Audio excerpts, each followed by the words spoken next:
Welcome to the Ethics Village. I'm Andrea Matuition from Penn State, and we are incredibly lucky to have with us today Leisel Bogan from TechCongress. Welcome, Leisel. Thank you for having me. I'm so excited. Thanks for joining us.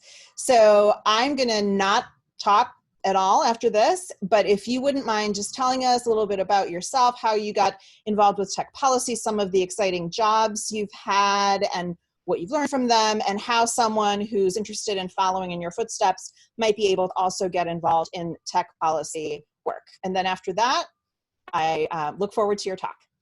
Great, thank you so much.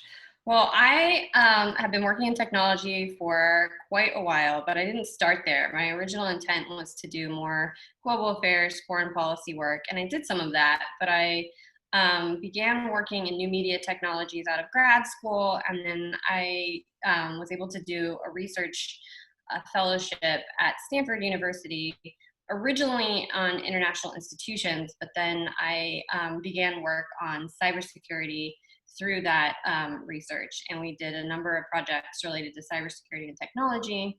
And then at the same time, when former Secretary of State Condoleezza Rice was coming out of office, she hired me to start in her, with her a new consulting firm, and it was a boutique consulting firm, and it had technology clients from the Silicon Valley and large international banks and other organizations that needed help navigating complex challenges in emerging markets all over the world. So I was able to combine some of my economics background with this new technology expertise that I had to help do strategies for clients. At the same time, I was doing research at Stanford in a number of areas, particularly focused on cybersecurity. And then after that, I went to a tech company for a bit, and from there, I went back to Stanford. I was doing a lot of tech policy advising from that perspective, because I had worked with senior government officials, because the consulting firm was with former National Security Advisor Steve Hadley and former Secretary of Defense Robert Gates, and so the firm was Rice Hadley Gates. And so I, at Stanford, I was briefing members of Congress on big data issues, privacy, technology, national security. And then from there, I went back to the private sector, where I worked on global strategy for cybersecurity at a large professional services firm. And then following 3 years of that work and recognizing the importance of technology in the entire infrastructure in which we operate as citizens, I was compelled to join TechCongress, which is a fellowship program that places mid-career technologists on the Hill. The fellowship is called the Congressional Innovation Fellowship, and I was a senior fellow in the office of Senator Mark Warner last year, and I advised and supported on national security issues, cybersecurity, and technology. After that, I was hired by TechCongress to lead a new initiative by the organization, which is called the Congressional Digital Service. And that is an attempt to place developers on the Hill to help Congress deal with the COVID crisis currently. And I've been working in this research space for a long time, and I'm very excited to discuss cybersecurity and disinformation and some of the tactics and methods that are currently in use today, but also the legislative efforts to counter them. So with that, I will share, how can you get interested? Sorry, I left that out. How can those of you who are interested in getting into this space, there are a number of ways you can do that. I think finding mentors is extremely important. I was really fortunate to have incredible mentors who pointed me in different directions than I may have thought of myself. Secondly, I think if you can look for fellowships or research internships or ways to sort of get in on the ground floor, it's really important. In terms of technology development, if you don't have tech skills, there are plenty of boot camps you can join. If you don't want to do a formal degree, you can take classes online. There are a lot of free resources that will teach you how to do information security or programming or coding from a variety of different perspectives and disciplines. I think getting involved in the information security ecosystem, in terms of, there's a lot of InfoSec people on Twitter and on blogs and at think tanks. I would also encourage you to look into civic tech, which is something I wasn't really familiar with until I was introduced to TechCongress. But this is a group of technologists who are trying to work to make technology work better for the public. And I think that's a really important initiative and really important effort. and something that I am committed to, because I think the last few years have shown us technology can be an incredible force multiplier for good, but it can also be something that does quite a bit of bad in the world. And so belonging to organizations that are really looking at things from an ethical and public service perspective is really important, and I think incredibly valuable. So that would be my advice, and feel free to contact me if you have any other questions. I'm going to share my screen.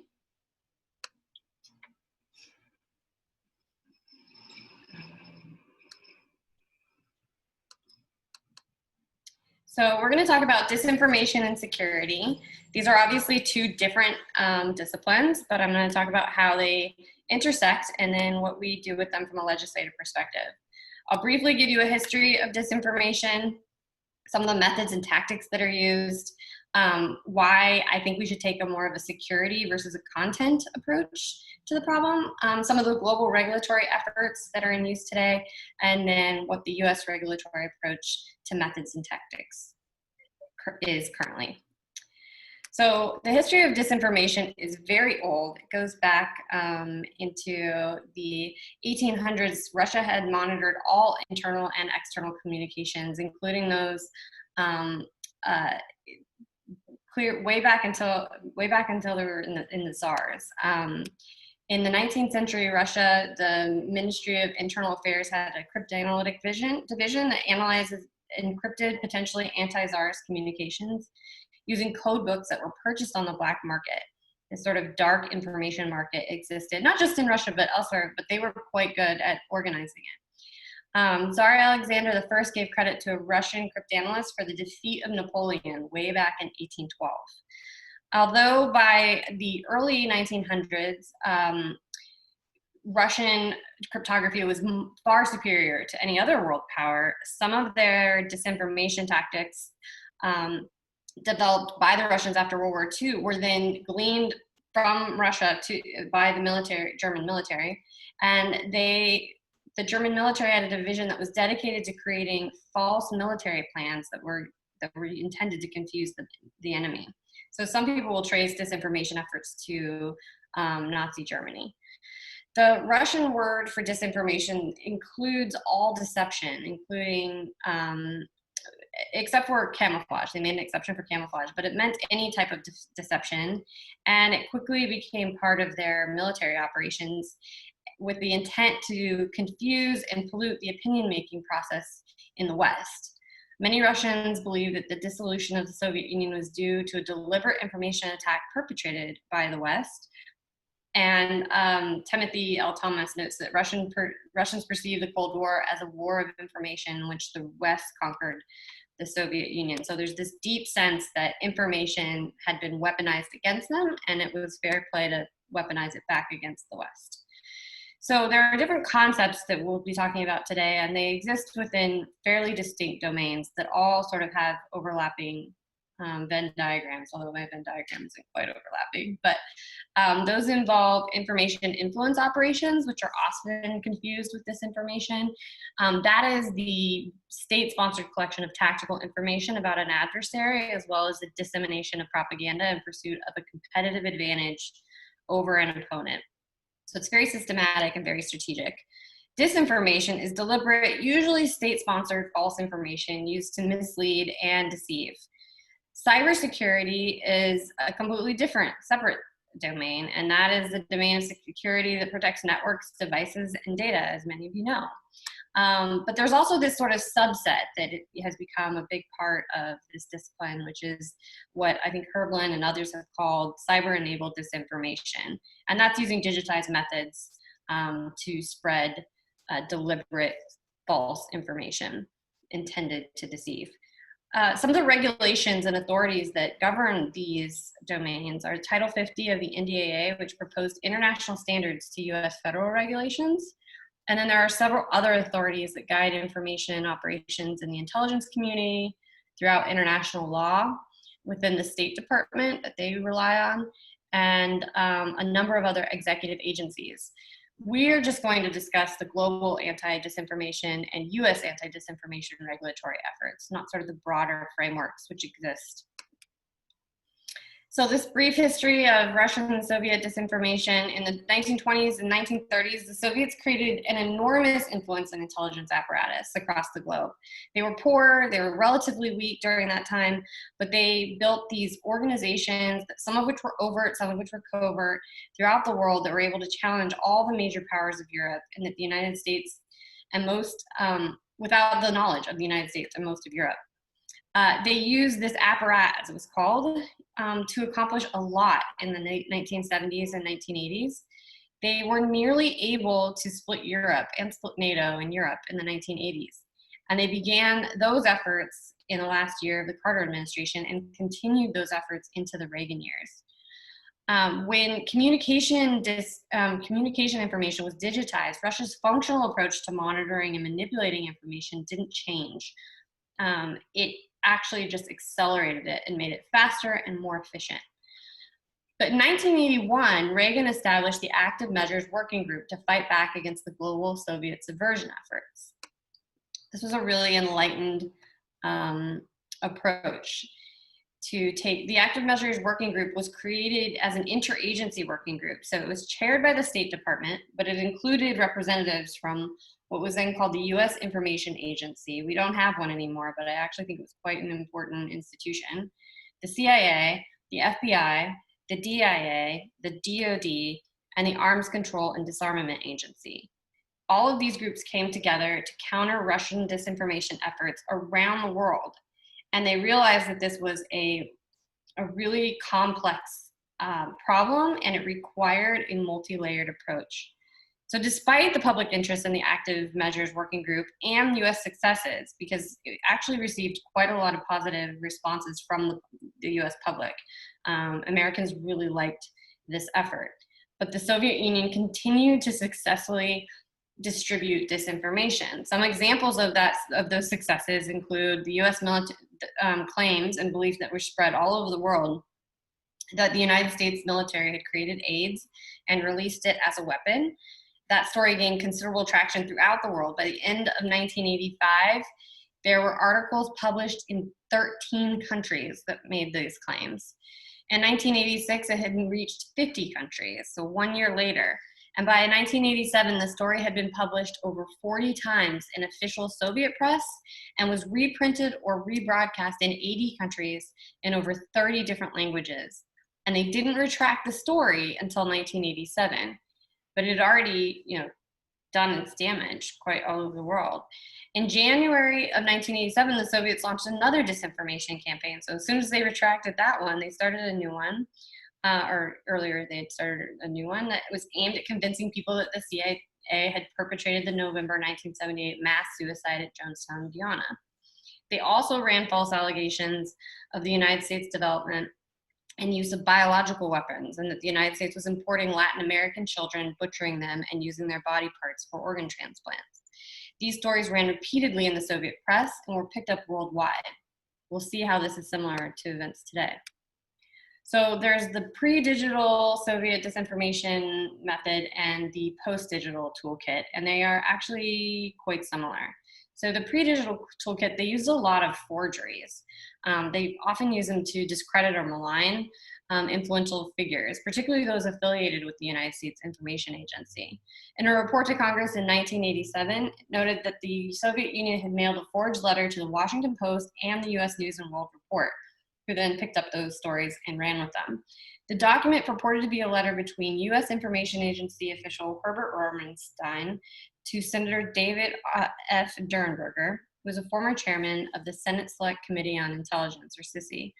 The letter, dated April 29, 1986, described an alleged United States Information Agency campaign to spread disinformation on the Chernobyl nuclear power plant disaster.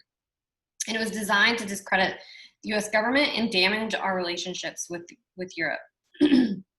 They also used a lot of PR firms. Back in the 1980s, the Washington Post reported that Moscow had approached several PR firms in the United States to help represent their narratives to the US public. They relied significantly on amplification. Disinformation narratives would be circulated domestically and in fringe publications, and then slowly move toward the mainstream publications like the Washington Post and US News and World Report in the previous examples. there was a lot of media manipulation, the cultivation of reporters, getting reporters to pick up stories, investigate, and report on them. There were a number of front organizations. They were established to look like legitimate organizations, but they actually had disinformation purposes. Then there's the post-digital toolkit, which is actually very similar. Again, they're utilizing amplification, PR firms, forgeries, media manipulation, and front organizations. As you can see, this clip is from Twitter, and it was when the Russian Ministry of Foreign Affairs is accusing White Helmet's worker of being an agent of Britain's MI6. And they continued to perpetuate this false information and actually did quite a lot of damage to him. This has some contemporary references. So coronavirus and COVID-19, some recent examples related to a Chinese government official starting to circulate the narrative that the United States military brought the epidemic to Wuhan, despite that being debunked by a number of other sources. Reuters reported on disinformation campaigns by Russian state media and pro-Kremlin outlets regarding COVID-19.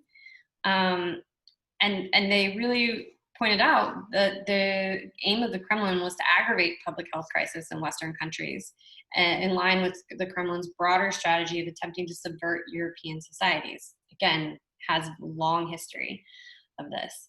We also saw other disinformation on platforms like Twitter. This is an example of the Chinese Communist Party capitalizing on the real rise in racism against Asian Americans in the US. Apparently there were a lot of videos of Asian Americans saying that there was a Chinese American brigade had to be formed because violent white riots were attacking Chinese Americans in Los Angeles. This was proven false, although obviously there is quite a bit of racism being directed toward Asian Americans, unfortunately. Computational influence and digital disinformation. So what do we mean by that? It's kind of a word salad. So it's obviously not just Russia.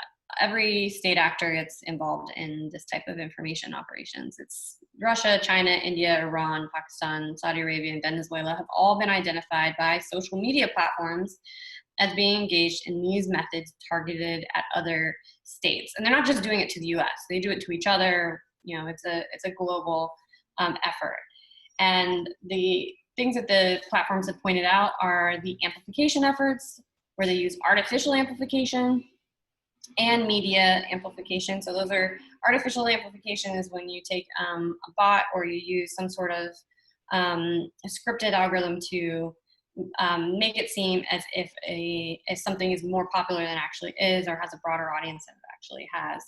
There's media amplification, so where something starts out marginally as a small story on a blog or website, and it eventually is migrated through manipulation into more mainstream media forms. There are bot farms and wet bot farms. I'll go into those a little more in a moment. Astroturfing, troll farms, dark ads, deep fakes, fake accounts, either sock puppets or social bots. Again, the terms and language to describe this type of behavior is evolving as this is sort of a new space. And then this concept of brigading, I'll go into those a little bit more detail in the next slides. So fake accounts, those are quite popular on online platforms. In November of 2019, Facebook grew 5.4 billion accounts that said were fake. It reported up to 5% of its monthly user base of nearly 2.5 billion were fake accounts. There are a number of sock puppets, which is an online identity used for the purpose of deceiving. So it looks like it's a real person, and then it isn't actually. The CEO of Whole Foods was convicted of engaging in this behavior in 2007. The CEO of Hollinger International was found guilty of mail fraud and obstruction of justice as well. The social bots are sometimes described as algorithmic software programs designed to interact with humans. So like chat bots, but in this case, they often have more autonomy. And those aren't always nefarious, but sometimes they can be when people don't know what they're interacting with. So video, and much of this can sometimes be very positive, really great. It's just oftentimes when it's used with a nefarious or manipulative intent, it becomes problematic.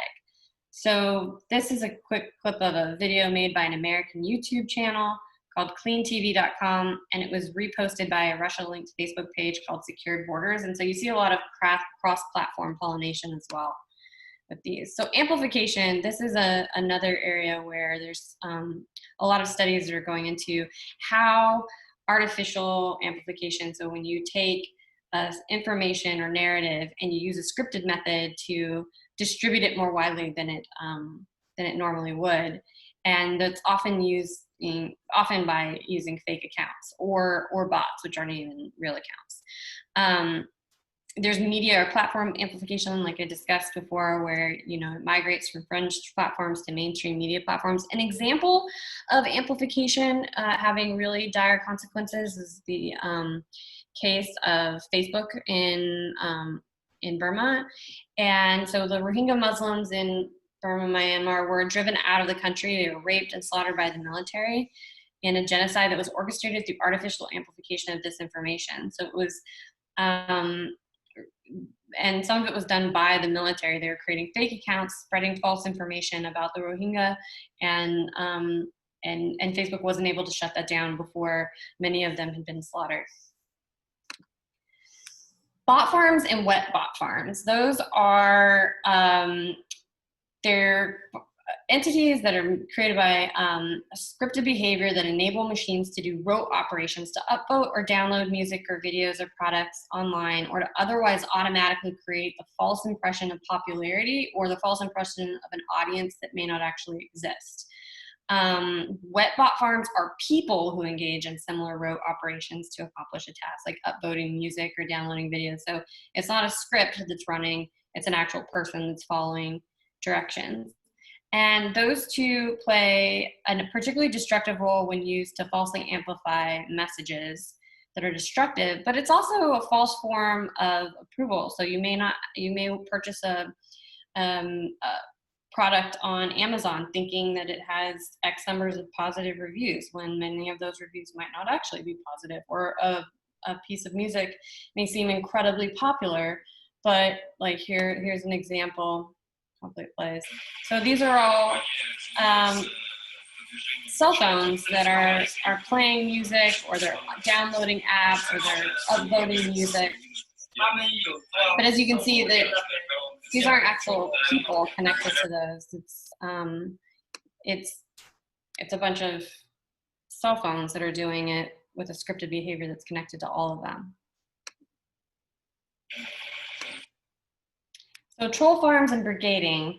You can use bot farms, but you can also use sock puppets, which is a sort of new term, but Oxford researchers called fake armies of fake online influencers manufactured consensus.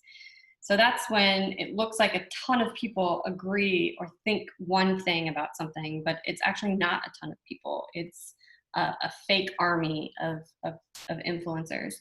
Troll farms usually refer to state-sponsored anonymous accounts or sock puppets, or bots that engage in biased commentary, brigading, that's when they identify a target and gang up on them, or that attempt to drown out online commentary by sheer volume through harassment or other methods. And brigading is an online harassment technique. There's vote brigading as well. It's a massively coordinated online voting, either with scores or approval ratings, and it creates a false impression of approval where there maybe isn't such an impression. And it's often tied to what people call perception hacking. So there's astroturfing as well. This was a term coined in 1985 by Senator Lloyd Bentsen of Texas, and it occurs both online and offline. It's a political activity designed to appear as if it's unsolicited or autonomous political engagement. So people will be paid to express their opinions, paid to show up at a town hall, paid to create the impression of an organic grassroots effort when in fact it's not that. Several American corporations and political campaigns have engaged in astroturfing, and it's often difficult from an intellectual, academic, or practical perspective to distinguish it from certain types of advertising. there is this concept called dark ads. And what it is are precisely targeted ads that don't show up on a user's timeline or feed organically. Facebook invented them, but all platforms use them. So following Cambridge Analytica and blowback from the platform's role in the Brexit campaign, Facebook and Twitter developed an ad transparency tool that allows all ads run on the platform to be visible.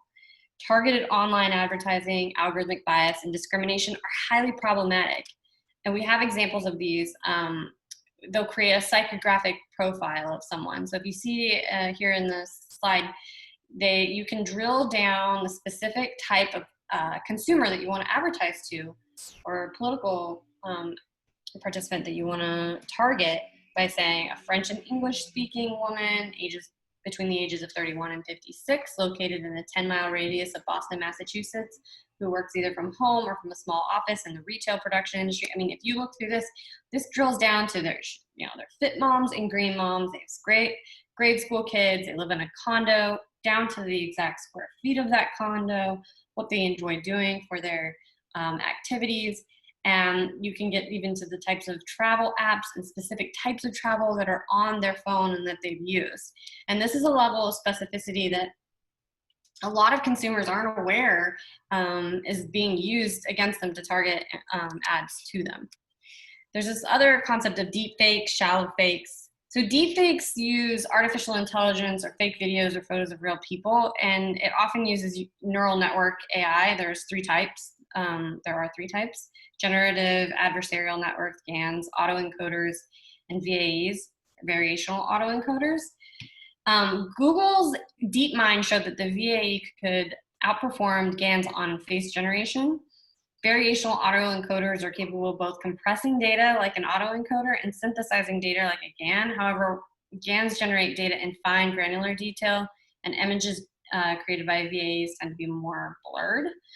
Shallow fakes are doctored videos that are less dramatic, like the Speaker Pelosi video.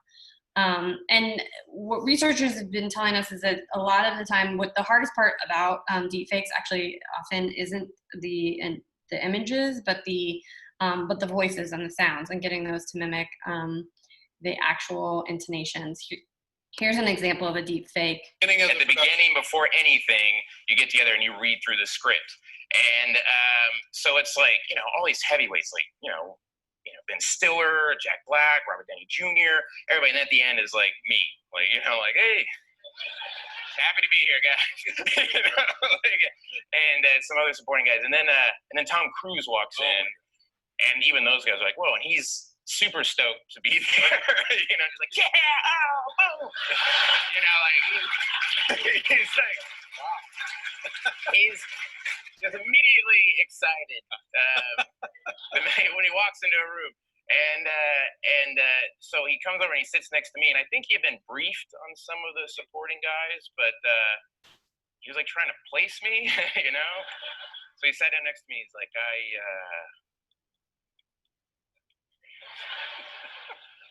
I love your work. And I went, oh, thanks. I love your work too, Tom Cruise. So as you can see, it was a very impressive manipulation of that media.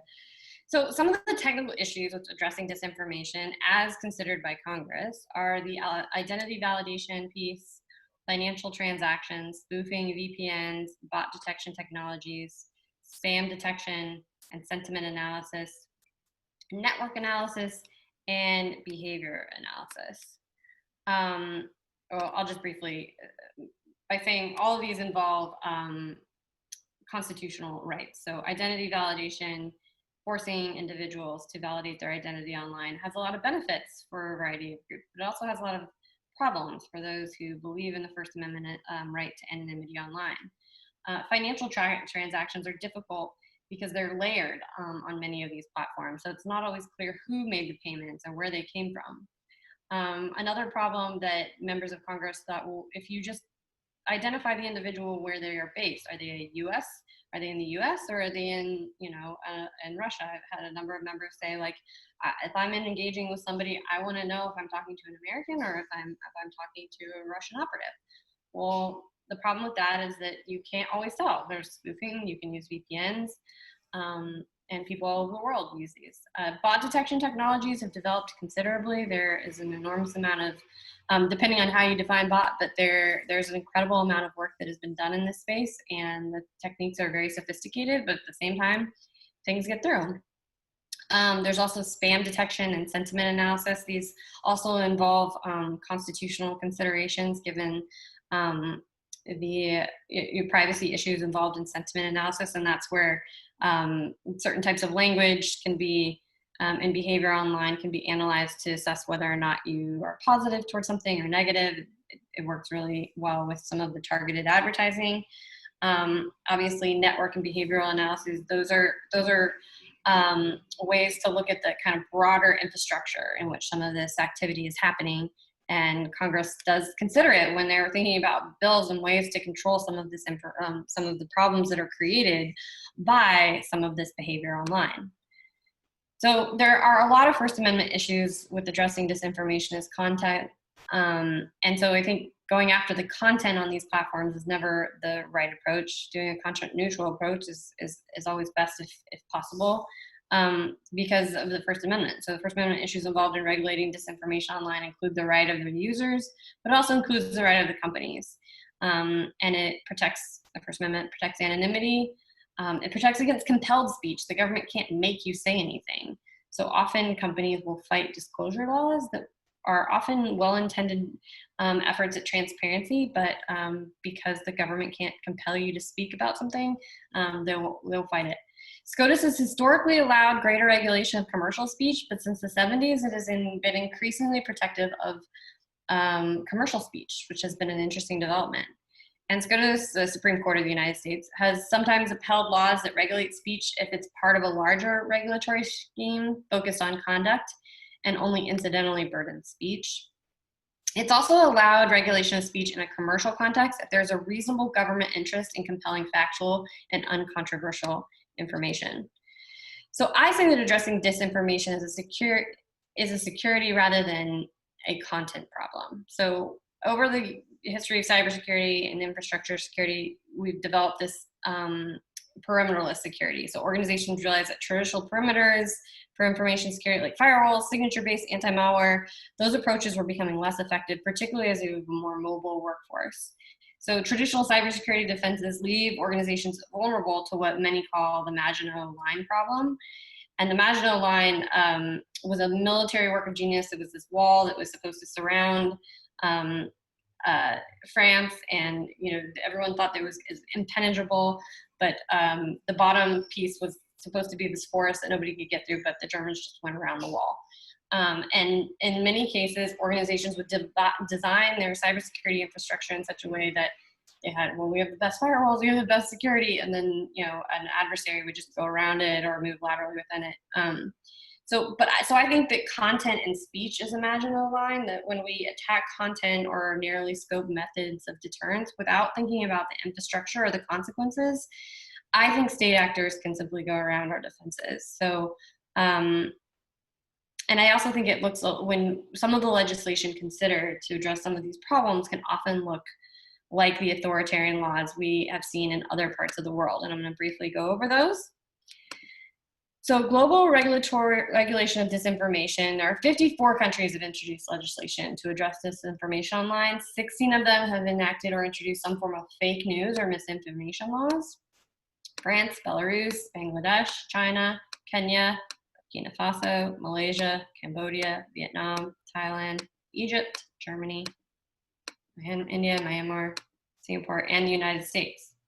So France is, I'm going to go over just a few. I'm not going to make you go through all these countries. I'll just go through a few. But France's disinformation law emerged as a number of disinformation efforts were directed toward the French president. In 2018, they passed a law that provides a definition of fake news, which is inexact allegations or imputations or news that falsely reports facts with the aim of changing the sincerity of a vote. It's designed to enact strict rules on the media during electoral campaigns, and more specifically in the 3 months preceding any vote. They made changes to the draft law in July 2018 to account for satire. So as you can see, like, satire would have definitely fallen under some of those restrictions, so they had to make a change. The legislation gives authorities the power to remove fake content spread via social media and block the sites that publish it, as well as enforce more financial transparency for sponsored content. And the 3 months before the election period, that builds upon an 1881 law that outlines dissemination of false news. There's a long history of false news in the world, as well as disinformation. As you can see, it has 3 major provisions, and it borrows from the Honest Ads Act, actually, in the United States. So what's also interesting is that a lot of legislatures around the world, whether they're Democratic or not, will borrow from each other's legislation. And in this case, they use some provisions from the Honest Ad Act to apply existing standards for TV and radio and apply them to social media, which I actually think is a fantastic idea. It allows political candidates to sue for removal of contested material. But again, because it is a restriction on speech, it is the whole bill is hotly contested. Singapore has an anti-misinformation law. And this one criminalizes the dissemination of false information online. It is one of the more comprehensive and aggressive pieces of legislation in the world. It passed 72-9 in Singapore's parliament, and it makes it illegal to spread false statements of fact in Singapore that compromise security, public tranquility, which I find particularly problematic, public safety, and the country's relations with other nations. It punishes people who post false information with heavy fines and even jail time. This law has been condemned by a number of human rights groups and publications for unduly limiting free speech. It lets the government demand publication of corrections alongside allegedly false claims. It also outlaws the spread of misinformation on private messaging apps and gives the government the power to remove false content that undermines public trust. So it increases surveillance tenfold, although it's obviously a surveillance state as it is. It is quite comprehensive, but what's also problematic is that I found in the law itself, it utilizes terms that were published by the social media platforms, things like coordinated inauthentic behavior, CIB. That type of language originates with US companies, and then it's adopted by foreign states for their legislations to regulate behaviors in perhaps a way that maybe the social media companies weren't necessarily intending. The US regulatory efforts on disinformation, because of all of the constraints that I mentioned before, the complexity of the language issues, the different domains that they operate, there are a number of ways why it's been harder for the government to legislate on some of this activity. First of all, when it comes to social media companies, the government is, the social media companies are not the government. They're not violating the First Amendment by imposing restrictions on speech. It's when the government forces a social media company to impose those restrictions that there's a lot of legal problems that Dr. Matt Wishin could probably elaborate on much better than I could. Some of these provisions are the Countering Foreign Propaganda and Disinformation Act. That was included in the National Defense Authorization Act in 2017. The HR 5910, Defend Against Russian Disinformation and Aggression Act. We had the Honest Ads Act, the Deepfake Report Act, the Malicious Deepfake Prohibition Act in 2018, and defending each, this is a deepfakes, they turned it into an acronym, which is quite clever. Again, Congress wants to act on some of these bad behaviors that are having negative consequences, and they've been doing a lot more in the last few years, but again, it's quite complex. So this bill, Countering Foreign Propaganda in the NDAA, that was introduced by Senator Rob Portman and Senator Murphy. The bill created a grant program for NGOs, think tanks, civil society, and other experts outside the government who are engaged in counter-propaganda related work. I actually think we need to do, this could have been more aggressive. The Global Engagement Center is great under the State Department, but I do think we need some form of a US information agency just to take a more holistic approach so that it requires that all executive agencies like the former working group come together and consider solutions for this ecosystem in a coordinated manner. We had the Honest Ads Act, as I mentioned, adopted by France. It was introduced by Senator Klobuchar, Senator Lindsey Graham, and Senator Warner in 2018. And it helped prevent foreign interference in election advertising. And it amends the definition of electioneering communication in the Bipartisan Campaign Reform Act of 2002 to include paid internet and digital advertisements. A lot of these problems are a result of old legislation not being updated for new technologies. I encountered this early on in my career at a studio in Hollywood. They had a whole framework for television and music rights, but that was pre-digital. And when we had introduced streaming and downloading, all the licenses that applied to television shows, movies, their music that accompanied them, those were all completely outdated. So when we started analyzing that, and how do you can't go through and renegotiate every single license. Most of the studios in Hollywood, the one I worked at, but as well as many others, renegotiated those licenses based on a framework that looked at the new media technology landscape and said a download is equivalent to a VHS, for example, and streaming is equivalent to a broadcast license. So they were able to expedite some of the framework, expedite some of the licensing in that way. But I think a lot of legislation in Congress right now could be expedited if we simply updated some of the older legislation for a new technology environment. Because as you know, technology moves very, very quickly. So yeah, these are the other requirements. And it also, required them to make every reasonable effort to ensure that foreign individuals and entities are not purchasing political advertisements in order to influence the American electorate. Seems like a small ask, but again, the purchasing piece of this is quite difficult sometimes online, trying to validate who's buying what and how. The Deepfakes Report Act was passed in the Senate by unanimous consent, which means that it was introduced and something that passes by unanimous consent. If no one objects, then it passes.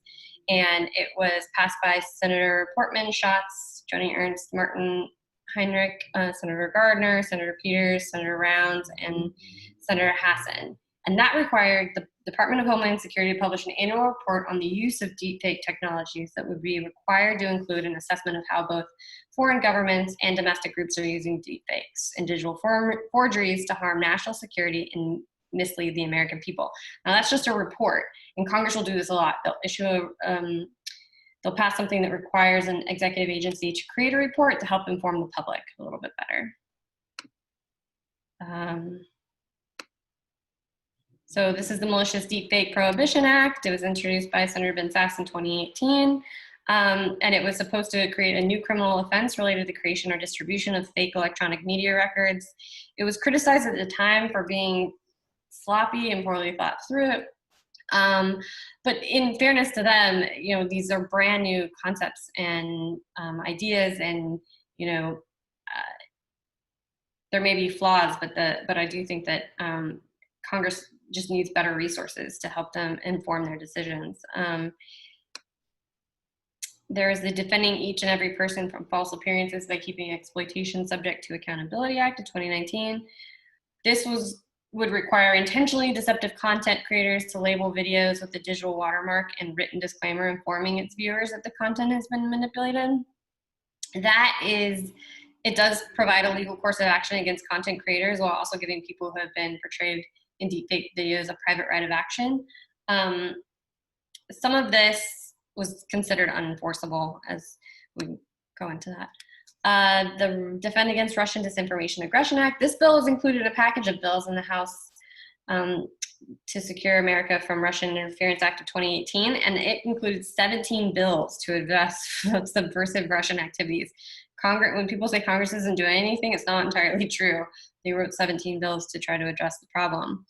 It included legislation to codify the State Department Sanctions Office, and it required reporting on Putin's fake accounts and authorized enhanced NATO cooperation, which is, I think, allied cooperation is really important. The 2020 technology legislative agenda, these are just some of the things that early in 2020 we identified as, efforts that Congress would try to tackle, and this was before COVID, and another crisis social justice crisis had emerged. So that includes trying to craft a federal data privacy framework, a greater shift toward consumer protection rather than disinformation protection. I suspected that House is still actively considering breaking up they are actively considering breaking up the big technology companies. You may have seen the hearing more recently. We highlighted COPRA, the Consumer Online Protection Act. Senator Cantwell torpedoed this a few times in 2019, but the sticking point remains that the private right of action for consumers if platforms misuse their data is a non-starter for Republicans. The House version of the Honest Ads Act will continue to be debated. Senator Warner introduced the Detour Act, the Access Act, and with Josh Hawley, the SMART Act. The Detour Act is about dark patterns. That was to try to address manipulative design on websites. The Access Act was an interoperability bill. The senator wanted to make it easier to move your data from one platform to another. And I think we'll continue to see this movement toward the incremental breaking up of large tech companies and/or antitrust reform. But I think the tone of the 2020 legislative agenda has shifted due to COVID and families trying to work from home and relying so heavily on technology. So I just want to ensure that that's probably going to continue to shape the public debate. And that is all I have. There we go. Thank you. Thank you so much, Leisel, for joining us today and for that amazing talk. And Q&A with you follows after this. Thanks so much.